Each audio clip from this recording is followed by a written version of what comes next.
제가 저번 주에 이렇게 설교를 하고 저희 첫째 아이한테 이제 차로 돌아가면서 그랬어요. 엄마는 진짜 설교에 재능이 없는 것 같아. 그래서 왜냐하면 제가 설교를 하는데 이렇게 그래도 서봤으니까 이렇게 반응을 알잖아요. 저번 주에 딱 섰는데 다 너무 피곤하신 것 같은 거예요. 근데 저도 전하면서 점점 나 같아도 피곤하겠다 약간 이런 생각이 드는 거예요. 지난주에 설교하면서 막 순종이 좋은 이유에 대해서 순종이 맞다는 걸 1번, 2번, 3번, 4번 막 이렇게 쫙 늘어놓은 그런 느낌인데 그 성도님들이 약간 그런 생각을 하시겠다. 그래서 어쩌라고. 순종 좋은 건 나도 아는데 어쩌라고. 내가 지금 순종이 좋은 걸 몰라서 안 하는 게 아니야. 어떻게 할지를 몰라가지고 모르는 거지. 이렇게 하실 것 같다는 생각이 들었어요. 순종이 좋은 걸 알지만 하기 어려운 이유가 있어요. 왜냐하면 이게 내 뜻인지 하나님 뜻인지 구분이 잘 안 가가지고, 아니 하나님께서 꿈에 뿅 하고 나타나셔가지고 누구야 그것이 바로 나의 뜻이다 이렇게 행해라 하면 안 할 사람이 몇 명이나 있겠어요. 그렇죠? 근데 하나님 그렇게 잘 안 하신단 말이에요. 우리한테 잘 모르겠단 말이에요. 그러니까 이런 일이 딱 생겼을 때, 어떤 일이 우리한테 주어졌을 때 이게 하나님 뜻이야 내 뜻이야 하면서 그냥 자연스럽게 내가 원하는 대로 그냥 좀 하게 되는 그런 경향이 있는 거죠, 우리한테. 그러니까 제가 설교를 하고 나서 마음속에서 굉장히 답답함이 있더라고요. 방금 우리 김현훈 지사님께서 여기 앞에 설 때마다 내가 이걸 서야 돼 말아야 돼 이런 고민을 하신다고 하셨잖아요. 저 너무 공감해요. 저는 저번 주에 설교하고 나서 나는 이 순종을 마칠 자격이 없기 때문에 하 목사님한테 다음 주부터 하라고 해야겠다 그런 생각이 들었어요. 무슨 느낌이냐면 제 안에 막 불은 이만큼 있는데 딱 전해지는 거는 그냥 이런 느낌? 막 이만큼 막 마음이 있지만 약간 이런 느낌인 거예요. 그래서 이 진짜 너무 어려워요. 그래서 여러분들께서 여기 앞에 서시는 분들을 위해서 함께 기도해 주셨으면 좋겠어요. 목회자들을 위해서도 기도해 주시고 우리 찬양하신 집사님을 위해서도 항상 기도해 주셨으면 좋겠습니다. 우리가 순종이 어려운 이유는 거기에 있죠. 내 뜻인지 아니면 하나님의 뜻인지 분별이 안 되기 때문에 순종하는 게 더 어렵습니다. 근데 그 구분이 어려운 이유가 있어요. 왜냐하면 순종이 딱 이거다 라고 할 만큼 성경이 아주 뚜렷하게 얘기를 하고 있는 게 별로 없어요. 왜냐하면요, 이 말씀에 근거해서 순종은 이거입니다 하면 딱 그거에 따라서만 행동을 하면 되는데, 순종은 특별히 하나님께서 말씀하시는 순종, 성경에서 나오는 순종은요, 세상에서 말하는 순종하고는 의미가 달라요.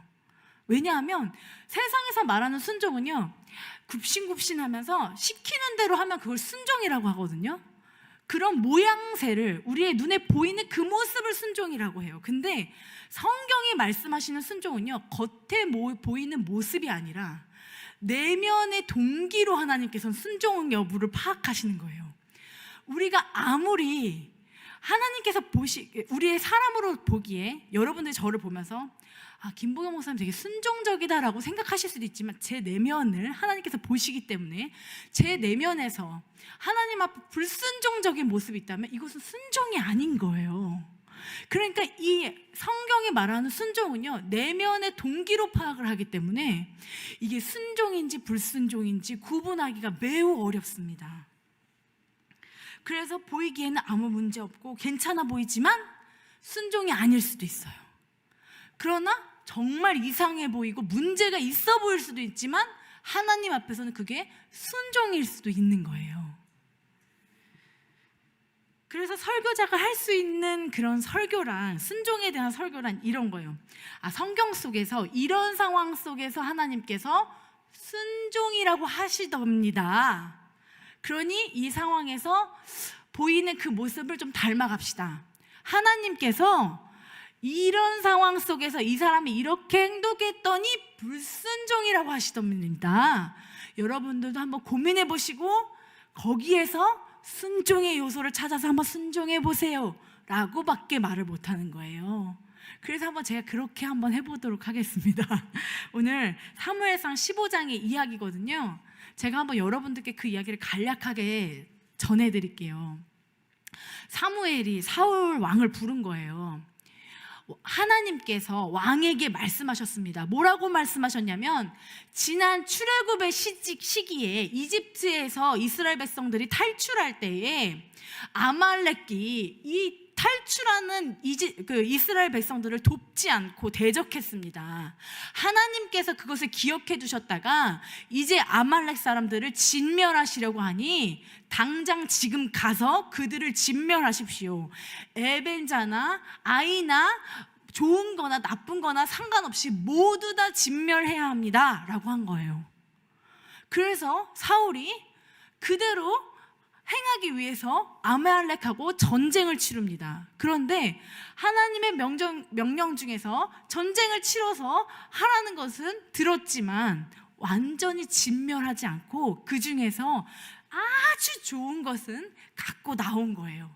그리고 그 아말렉의 왕 아각이라는 왕하고 그 좋은 것들은 딱 남겨두고 나머지만 진멸한 것입니다.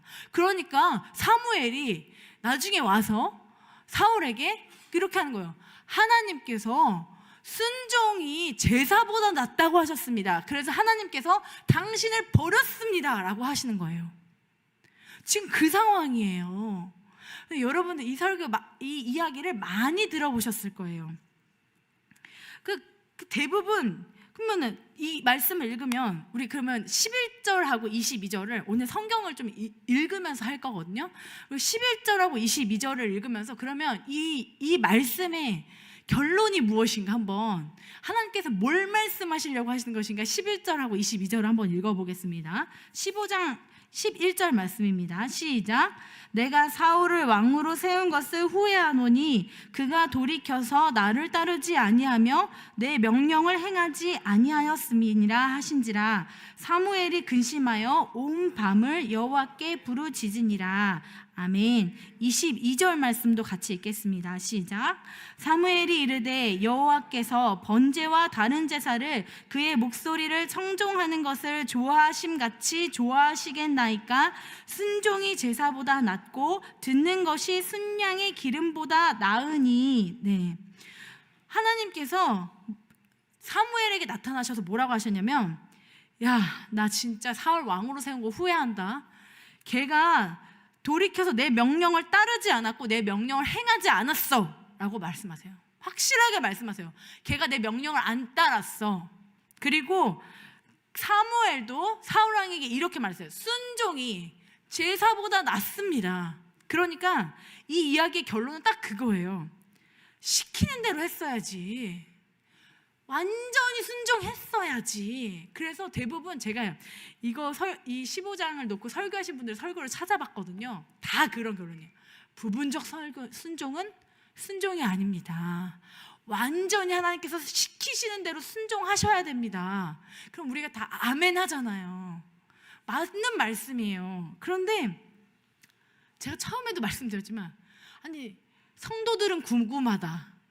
이게 내가 하는 건지 하나님이 하시는 건지, 내가 시킨 건지 하나님이 시키신 건지 그걸 몰라서 못할 뿐이다.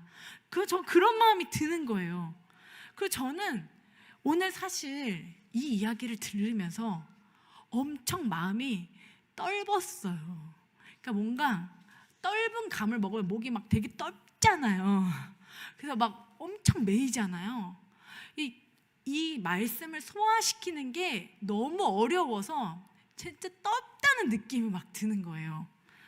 왜냐하면 이 사울이 사실 15장 처음부터 쫙 읽잖아요. 그러면 이렇게 됐지만 결국에 이제 사울이 불순종했어요. 그래서 하나님께서 왕으로 택하신 것을 후회하시고 안 하게 됐어요. 우리는 결론도 알잖아요. 다윗 왕이 나중에 되었다는 거. 근데 이렇게 말씀을 읽다 보면요, 사울이 이렇게 된 과정이 있어요.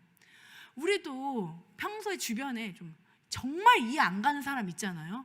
쟤 왜 저래? 이런 사람 있잖아요. 근데 그 사람의 삶의 역사를 들으면 쟤 그래서 저렇게 됐구나 라는 생각이 들거든요. 그러니까 사울의 이야기를 찬찬히 읽어보면 사울이 이래서 불순종할 수도 있겠다라는 생각이 드는 거예요. 그래서 왜 제가 그렇게 생각을 하는지를 여러분들한테 한번 말씀을 드려볼게요. 여러분도 공감하실지 모르겠어요. 일단은 지금 하나님께서 딱 그 사무엘에게 사울왕한테 바로 말씀하신 게 아니에요. 사무엘을 통해서 말씀하신 거예요. 그래서 말씀하셔서 갑자기 이렇게 내가 이집트에서 나오던 이스라엘 백성을 대적하던 아말렉을 진멸하려고 하니 지금 진멸해라 이렇게 하시는 거예요. 근데 저 같으면 그런 마음이 들었을 것 같아요. 갑자기? 왜냐면 지금 이집트에서 탈출한 지가 언젠데 하나님 지금까지 뭐 하시고 갑자기 사울왕한테 내가 그때 일 기억하고 있으니까 진멸해라? 네? 지금이요? 저 같았으면 그랬을 것 같아요. 그런 마음이, 의아한 마음이 드는 거예요. 그리고 그것도 사무엘을 통해서 전달이 됐어요. 그러면은 나한테 직접 들린 말씀도 아니고 나한테 확신이 없었을 수도 있어요. 하나님, 저는 그거요 확신 못하고 그냥 한 거예요 라는 말을 저는 할 것 같다는 생각이 드는 거예요. 근데 사실요, 사울이요 엄청 착한 사람이에요. 여러분, 이 사울의 이야기를 아세요? 어떻게 사울왕이 됐는지 아세요? 사울왕이 처음에 하나님께서 사울왕을 부르신다고, 사무엘이 이렇게 사울을 왕으로 세우실 것입니다 했을 때 사울의 반응이 뭐였냐면, 저같이 작은 사람을 왜 왕으로 세우신대요? 저는 지파 중에서도 가장 작은 지파 베냐민 지파의 사람이고요, 저는 그 중에서도 베냐민 지파 중에서도 가장 작은 사람이에요. 이런 착한 싹을 가진 성격이, 그러니까 성품이요, 우리 주변에서 볼 수 있는 사람 중에 굉장히 좋은 사람인 거예요. 전 그럴 자격이 없는데요. 그리고 실제로 사울이 왕이 됐을 때 어디 숨었는지 아세요? 짐더미에 숨었어요. 부끄러워가지고. 그 정도로 착하고 여린 면이 있어요. 그거는요 지금 사무엘상 15장에도 볼 수가 있어요. 하나님께서 다 진멸하라고 하시니까요, 뭐라고 하냐면, 우리 6절 말씀이거든요. 15장 6절 말씀 앞으로 조금 가서 읽어볼게요.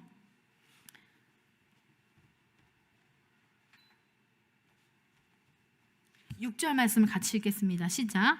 사울이 겐 사람에게 이르되 아말렉 사람 중에서 떠나가라. 그들과 함께 너희를 멸하게 될까 하노라. 이스라엘 모든 자손이 애굽에서 올라올 때에 너희가 그들을 선대하였느니라. 이에 겐 사람이 아말렉 사람 중에서 떠나니라. 네. 전쟁을 치르려고 하니까요, 겐 사람들이 생각난 거예요. 아말렉 주변에 살고 있는. 그 사람들은 예전에 이집트에서 탈출할 때 이스라엘 백성들을 돕던 사람들인데, 그 사람들까지 죽으면 안 되는데, 겐 사람들 빨리 도망가세요. 당신들까지 다치면 어떡해요? 사울이 이 와중에 겐 사람들을 챙기는 거예요. 저는 그 정도 착하진 못하거든요. 괜찮은 사람이에요. 그리고 9절 한번 말씀 볼까요? 9절 말씀을 함께 읽겠습니다. 시작. 사울과 백성이 아각과 그의 양과 소의 가장 좋은 것 또는 기름진 것과 어린 양과 모든 좋은 것을 남기고 진멸하기를 즐겨하지 아니하고 같이 하고 하찮은 것은 진멸하니라. 아멘. 가치 없고 하찮은 것을 진멸하고 좋은 것을 선별할 때 자기 혼자 독단적으로 결정한 게 아니에요. 여기 보시면은 사울과 백성이라고 나와 있어요. 이 사람이 혼자 독단적으로 사울이 야 좋은 것만 챙겨 알았어? 이렇게 한 게 아니라 백성들하고 의논하면서 했다니까요. 야 여기 중에서 그래도 좋은 거 하면은 제사 드릴 수 있지 않을까? 맞습니다. 여기서 한번 봐봐. 이것도 괜찮은 거, 이 양도 괜찮은 거, 요 소도 괜찮은 것 같은데 제사 드리기 딱 좋은 것 같아. 이렇게 의논을 했다는 거예요. 아니 요즘 원하는 대통령상 아닌가요? 막 독단적으로 막 결정하는 거 아니고 백성들하고 의논하고 백성들의 의견에 귀를 기울이는 그런 모습이잖아요, 사울의 모습이. 그래서 또 나중에 보면 24절에 백성들을 두려워했다고 나왔어요. 이게 크게 잘못된 건가요? 왕이 백성들을 두려워하는 거가 뭐 안 두려워해서 문제지 독재자가 돼서 문제지, 안 두려워하는 게 뭐가 큰 잘못인가요? 저는 그래서 나 너무 이해 가는데? 나도 그런데 나도 성도님들 눈치 보는데? 그럼 눈치 보면 안 된다는 거야? 막 이런 생각이 드는 거예요. 나중에 또 22절 말씀을 한번 읽어볼게요. 아까 읽었던 말씀이지만 한번 더 읽겠습니다. 시작. 사무엘이 이르되 여호와께서 번제와 다른 제사를 그의 목소리를 청종하는 것을 좋아하심같이 좋아하시겠나이까? 순종이 제사보다 낫고 듣는 것이 순양의 기름보다 나으니. 네. 그러면서 제사 드리는 것보다 그의 목소리를 청종하는 것을 더 좋아하시지라고 사무엘이 딱 지적을 하는 거예요. 그럼 이 사무엘의 지적에는 어떤 마음이 들어있을까요? 사울은 하나님께서 내가 드리는 제사를 좋아하실 줄 안 거예요. 우리도 그런 생각하잖아요. 하나님 이거 하면 좋아하시겠지? 라고 생각하잖아요. 근데 사울은 그 방향성이 잘못됐지만 하나님이 내가 이런 제사 드리면 좋아하시겠지? 라는 마음으로 했다는 것입니다. 왜냐하면요, 사울이 하나님의 명령을 전할 때 긴 설명도 안 했어요. 그러니까 이제 와서 이런 생각이 들면서 그러면 진멸하는 것보다는 그것까지는 안 들어도 되지 않을까? 완전히 진멸은 안 해도 되지 않을까? 오히려 제사를 드리는 걸 더 기뻐하시지 않을까? 이게 이해가 되는 게 그 전까지 지금까지 사울은요 항상 블레셋과의 전쟁을 치르는 사람이에요. 거의 매일. 그러니까 전쟁을 치를 때마다 하는 것은 뭐예요?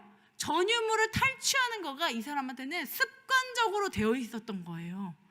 그러니까 진멸하는 것보다 습관적으로 좋고 나쁜 것을 선별해서 탈취하는 것이 익숙한 왕이라는 거예요. 그러면 당연히 하나님께서 이 제사 드리면 좋아하시겠지? 라고 생각할 수도 있겠다는 거예요. 저는 이 말씀을 읽으면서 오히려 하나님이 자세한 설명도 안 하시고 독단적이고 유두리도 없으시고 완고한 선임 같다는 생각이 들었어요. 너무 완고한 아버지 같다는 생각이 드는 거예요. 그러면서 내가 이 하나님의 마음이 잘 이해되지 않으니까 그러면 저는 근데 오히려 사울의 마음이 이해가 됐거든요. 그래서 그럼 나는 사울에 가까운 사람이네 이런 생각을 할 수밖에 없는 거예요. 그래서 그럼 내가 지금까지 했던 모든 순종이 다 순종이 아니었던 건가? 나는 그럼 지금까지 사울처럼 불순종을 하면서 순종이라고 생각하고 했었던 사람인가? 라는 생각이 들면서 가슴이 너무너무 답답해지기 시작하신 거예요. 여러분들 지금 여기서 저와 함께 답답해지시거나 차라리 잠을 자겠다 하시거나 둘 중에 하나실 거예요. 근데 저는 내가 정말 사울의 마음에 너무 공감이 간다라는 생각이 들었어요. 그래서 제가 하목사님을 막 이렇게 넘어가고 있는데 여보 일어나봐. 내가 지금 이 이야기를 내가 15장 얘기를 해볼 테니까 잘 들어봐. 근데 나 지금 사울이 너무나 이해가 가거든. 당신이 봤을 때 내가 사울에 더 가까운 사람 같아? 막 이러면서 물어보는 거예요. 제가 근데 약간 그렇게 따지게 되는 배경이 있어요. 제가 순종이라는 설교를 하잖아요. 왜 설교를 하게 됐냐면 사실 제 내면에 그런 마음이 있었던 것 같아요. 나는 그래도 다른 사람보다는 순종을 잘하는 사람이야 라는 마음이 좀 있었어요. 솔직히 있었던 것 같아요가 아니라 있었어요. 왜냐하면 저는 어렸을 때부터 그 복종하는 거에 굉장히 익숙했거든요. 저희 아버지는 그냥 저희를 데리고 양평으로 갔다가 3개월 뒤에 서울로 이사 왔다가 몇 개월 뒤에 저쪽으로 갔다가 막 끌고 다니셨어요.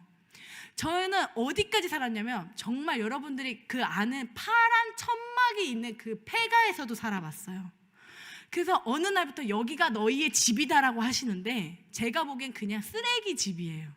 근데 거기에 재봉틀이 남아있어요. 거기가 재봉틀 공장으로 쓰던 이 파란 천막집이었어요. 근데 거기 방이 하나거든요. 근데 그걸 장롱으로 나눴어. 그리고 여기가 아빠 방, 엄마 방이 여기 우리 방이래. 그렇게 살았어요. 그리고 저는 그 삶에 최선을 다하면서 살았어요. 그 다음에 이사 간 곳은 반지하 집이었는데 물이 막 홍수같이 들어와요. 그런 집에서도 잘 살았어요. 그러더니 어느 날 아버지께서 그 집에서 제비뽑기를 하자고 하시는 거예요. 제비뽑기를 나왔는데 언니만 X가 나오고 다 동그라미가 나왔어요. 그래서 그 동그라미가 나온 것 때문에 천안의 천성교회로 가게 된 거예요. 아버지께서 이쪽으로 목회를 할까 저쪽으로 목회를 할까 고민하시다가 제비뽑기를, 요나도 제비뽑기를 했으니까 우리도 제비뽑기를 하자 그래가지고 그 X가 한 명 나오고 O가 3개 나와서 가게 된 거예요. 그래서 그렇다고 설마 갈 줄 몰랐거든요. 며칠 뒤에 아버지께서 뭐 그 집으로 가는 거다라는 거 아니고 그냥 차를 태우고 가셨는데 천안에 와 있더라고요. 그래가지고 또 거기서 살게 된 거예요. 저의 인생은 다 그런 식이에요. 그래가지고 신학교에 갈 때도 하나님께서 너 딱 잘 붙어 있게 하려고 하시는 거다 해가지고 순종하는 마음으로 신학교에 가게 되고, 제가 신대원 최연소 입학생이에요. 그냥 가야 되는 줄 알고 간 거예요. 제가 어느 교회를 가든지 다 최연소였어요. 저 그렇게 순종을 잘하는 사람이에요. 하 목사님하고 결혼하게 된 것도요, 어떠한지 저 결혼 안 할 생각 없었어요. 저 진짜 하나님의 영광에 누가 될까봐 사귈 마음도 없었는데 어떤 전도사님이 기도해 주시면서 아담과 하와처럼 만나게 하셨다는 거예요. 그래서 저 그 말을 정말 믿었어요. 그래서 사귄 거거든요. 그런데 어머님 아버님께서 평신도 선교사로 키르기즈스탄에 가지신다는 거예요. 그래서 내가 키르기즈스탄에 평신도 선교사로 가기 위해서, 마음이 편하기 위해서 너 빨리 결혼을 하라고 하시는 거예요. 그래서 저는 선교를 돕는 마음으로 빨리 결혼을 해야 되겠다고 생각했어요. 그래서 결혼을 했어요. 영국에 간 것도 그거예요. 갑자기 아버지께서 이 애들을 데리고 갈 사람이 없으니까 너희가 가야 된다는 거예요. 순종하는 마음으로 했어요. 그리고 나중에 세종을 위해서 기도해보라고 하시는 거예요. 네? 언제는 저희의 길이 영국에 있다고 하시지 않았나요? 근데 어떤 분이 또 그래요. 하나님의 계획이 바뀌신 것 같습니다. 네? 근데 기도를 하는데 또 주보에 막 하목사님 이름과 제가 적혀 있어. 이거 하나님 부르시는 거야 하고 오게 된 거거든요.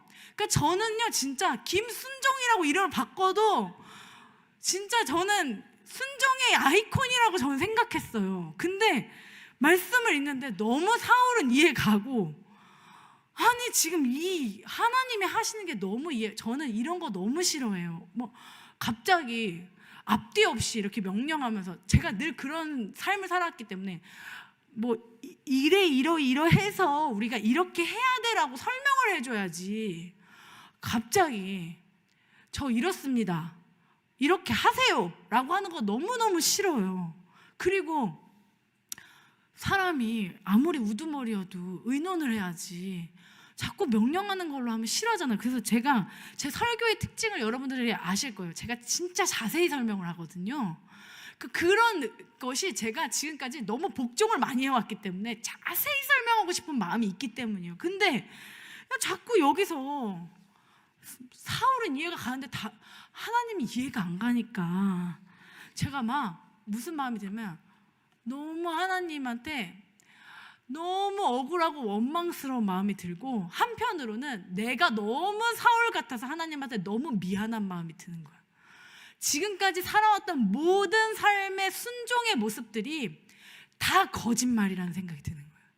나는 그냥 마음이 없이 따라가기만 했지 나는 정말로 진심으로는 순종했던 게 아니었다는 생각이 들더라고요. 그래서 오늘 새벽에 진짜 처음인지 아닌지 모르지만 하나님한테 정말 울면서 기도를 했어요. 하나님, 내가 진짜 사울 같아요. 나를 정말 불쌍히 여겨주세요. 나는 사울이 너무나 이해가 가요. 근데 하나님의 이런 명령조에는 너무나 반감이 들어요. 하나님이 이렇게 이해가지 않는 정말 그 귀한 아이를 진멸하라고 하시는 그 말씀에는 너무나 이해가 안 가요. 하나님, 나 어떡해요? 나는 그럼 어떻게 순종을 설교하겠어요, 오늘? 이게 바로 새벽이에요, 오늘 새벽. 근데 저는 지금 지금 순종 설교를 하고 있잖아요. 근데 하나님께서 제 마음속에서 그 모습을 떠올리게 하시는 거예요. 마태복음 26장 38절의 예수님의 모습이거든요. 우리 같이 한번 읽어보겠습니다. 마태복음 26장 38절의 모습입니다. 마태복음 26장 38절입니다.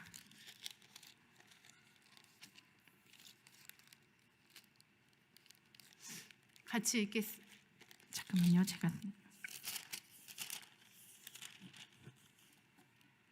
같이 읽겠습니다. 시작. 이에 말씀하시되 내 마음이 매우 고민하여 죽게 되었으니 너희는 여기 머물러 나와 함께 깨어 있으라 하시고. 예수님께서 겟세마네에서 십자가에 돌아가시기 직전에 제자들한테 야, 나 고민해서 죽게 생겼다 이렇게 하시는 거예요. 근데 왜 고민하셨겠어요? 하나님께서 하신 십자가의 명령이 예수님께 순조로 왔을까요? 얼마나 거리꼈겠어요. 말도 안 되는 예수님은요 거기서 그냥 이 상황 딱 종료하고 하나님의 백성만 고를 수 있었어요. 근데 말도 안 되는 십자가 방법을 통해서 지금 죽으라고 하시는 거예요. 순종하라고 하시는 거예요. 하나님께서 하시는 순종은요, 명령하시는 그 순종은 대부분 이렇게 거리껴요.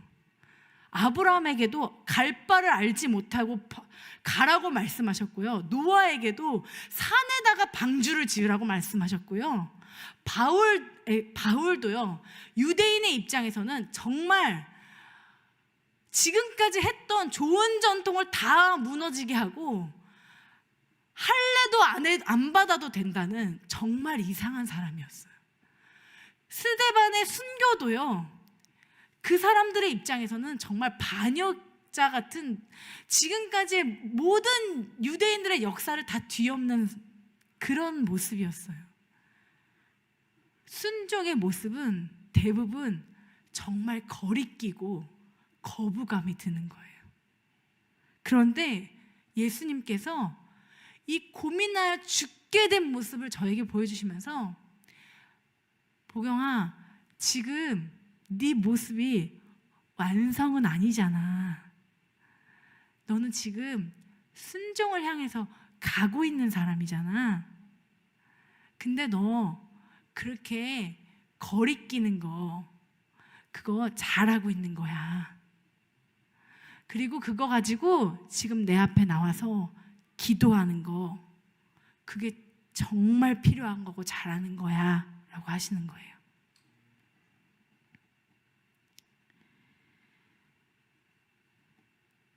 그래서 알았어요. 중심을 받으신다고 했지? 라는 말씀이 생각나면서 거리끼는 마음을 가지고 주님 앞에 나와서 끙끙대는 게 순종을 향해서 가는 길이구나. 그 거리끼는 마음을 갖고 하나님 앞에서 끙끙대는 게 온전한 순종을 향해 가는 길이구나. 이 세상에 많은 그리스도인들이 교회가 망하게 되는 이유는 끙끙대지 않기 때문이었구나.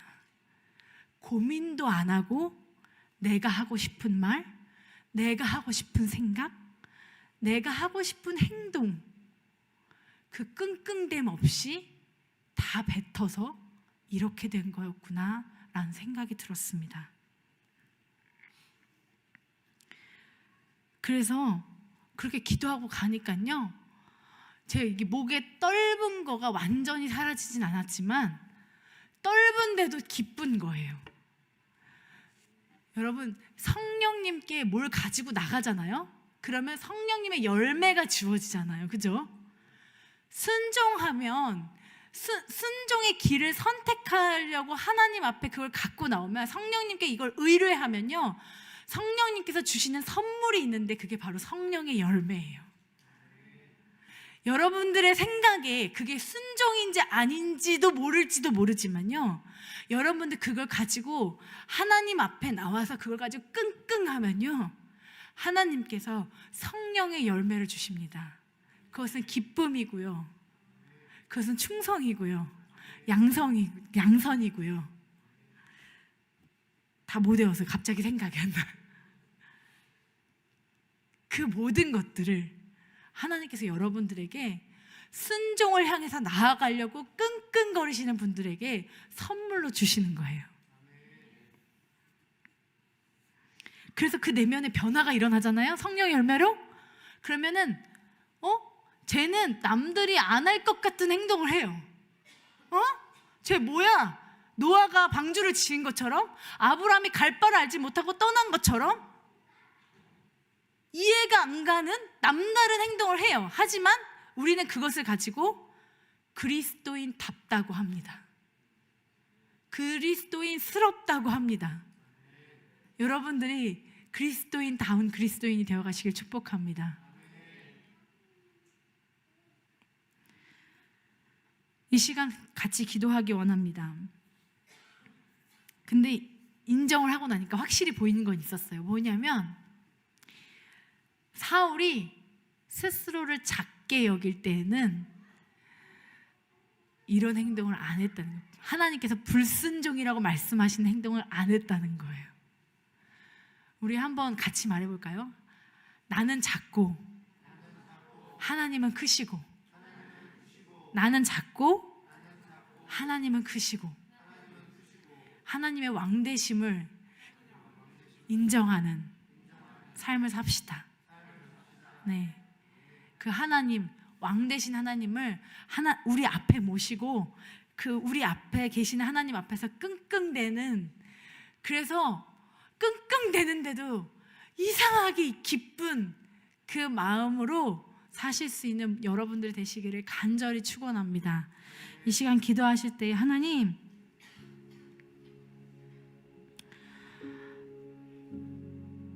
주님께서 나에게 어떤 마음을 주실 때, 때론 이게 내 뜻이야, 하나님 뜻이야, 고민도 안 할 때도 있었고, 고민했지만 지금 돌아보니 내가 원한 선택이었을 때도 있었지만, 앞으로는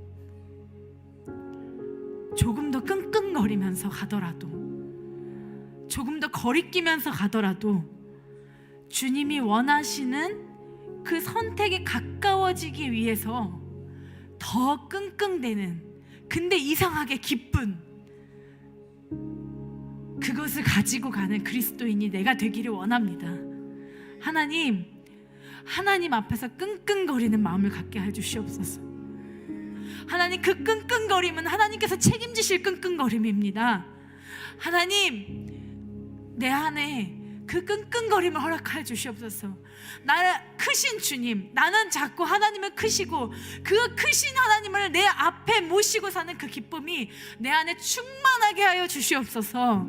주님의 이름을 3번 부르시고 간절히 기도하시겠습니다. 주여, 주여, 주여.